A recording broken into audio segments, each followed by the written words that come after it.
bizitzeko gogoa, bizitzeko gogoa, kalboan zaudenean, barnean sentiarazten, barruan sortzen dena, barnean daukadana, barruan sortzen dena, bilatzen da aurkitu gabe, sentitzeko moduak.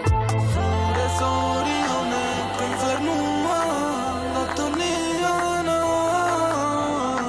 barnean sentiarazten, bizitzeko gogoa, bizitzeko gogoa, kalboan zaudenean, barnean sentiarazten, barruan sortzen dena.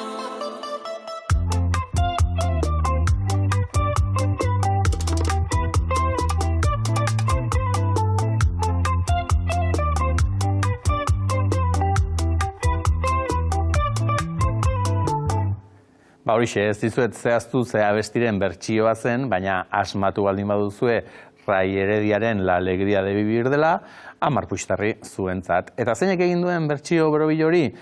Raimundo El Canasterok. Eta hortaz hitz egiteko bi lagun deitu ditugu gurera, Julen Arbizu, El Senisa, eta Imanol Viñarras, El Caete. Arratsaldeon pareja. Aupa. Arratsaldeon. Zer moduz, ongi? Bai. Eta Raimundo non utzi duzu ez? Raimundo El Canastero ezagutu nahi genuela eta deigarriare bada, ezta? Talde bati pertsona bakarraren izena jartzea. Bai, hor zegoen pizkat koska, ez? Eta grazia. Berez Raimundo da simbolo bat, ez? Raimundo da zerbait abstraktoagoa, guain abstraktoagoa den zerbait. Bai, ze da oso abstraktoa zuen taldea ere, ze esan behar da, ez duela formazio itxi bat, alegia ez zaretela edo laukote bat edo boskote bat eta beti berdinak zaretenik, zuen taldea aldatuz doa, eta tarteka jende berria ikusten dugu, jendea badoa, baina gero beste lagun bat etortzen da, ez? Zuen iaia gauza kolektibo bat da, ez?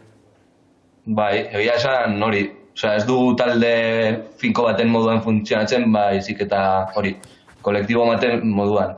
Osea, beti dator jendea kontzertuetara eta igotzen da palma batzuk ematera, eta hori, joan etorriak daude taldean. Hori da, eta gaur estrenatu duzue, gaurtik aurrera ikusgai dagoelako YouTubeen eta Spotifyn, abesti hauxe entzun duguna, Ray Herediaren bertsioa. Ray zer da zuentzat, Jainkoaren gisakoa? Hortik da, ostia, nik entzun nuenean lehen aldi Zerken okorrebuela diska, apurtu zitzaidan buru osoa, eta momentu hortatik aurrera, bai, baina etxar da referente argi bat. Bai, ezagutzen ez duenarentzat, nola azalduko diogu Ray Heredia zein zen? Baina Ray Heredia da tipo bat, zeinek diska batekin aldatu zuen flamenko berri guztia, ez? Eta Espainiako popa ere bai, kriston influentzia eduki zuen tipoa. Diska da soil batekin, osea, Eta zuek euskarazko bertsioa egin behartzen dutela eta familiarekin ez ezik, disketxearekin ere hitz egin duzue, harritu ere harrituko ziren, ez? Esan zenietenean, begira, euskarazko bertsio bat egitera guaz. Bai, baina, gehiago harritu ginen agian guk ondo erantzutean, ez? Bai. Bizka bat. Hori, beraien, ez dakit nola esaten, gertutasuna, ez? Beraien gertutasuna oso naturaltzat hartu zuten, eta hori, beraien partetik, ziratik ez den arazo handirik egon. Zuen diska berriaren aurrerapena da, hau, No todo es rumba izena izango du, eta hori ere bada adierazpen bat, ezta, ze 10 kantuetatik rumba bakarra, naiz eta orain arte rumba egiten ikusi izan zaituztegun gehienetan, orain beste doinu zabalago batzuk ere sartzekotan, ala?